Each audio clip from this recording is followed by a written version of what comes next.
Alla fine ha confessato, ha ammesso di aver spruzzato dello spray al peperoncino nei bagni della scuola. Svelata la causa dell'intossicazione degli alunni di una classe seconda della scuola media Vivaldi di Padova, un alunno di una classe diversa lunedì mattina ha portato con sé una bomboletta di spray urticante e l'ha utilizzata nel bagno del plesso scolastico. Le finestre aperte, secondo le disposizioni anti-Covid, hanno favorito la diffusione del fortissimo odore acre che in pochi minuti ha invaso l'aula magna dove il gruppo di alunni stava svolgendo la lezione.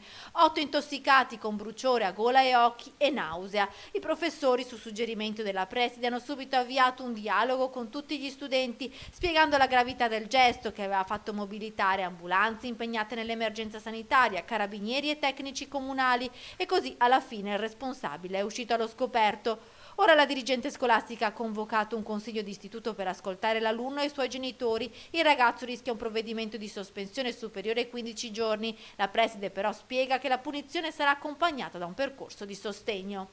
Noi come scuola organizzeremo vari momenti in cui il ragazzino potrà essere presente a scuola per qualche ora.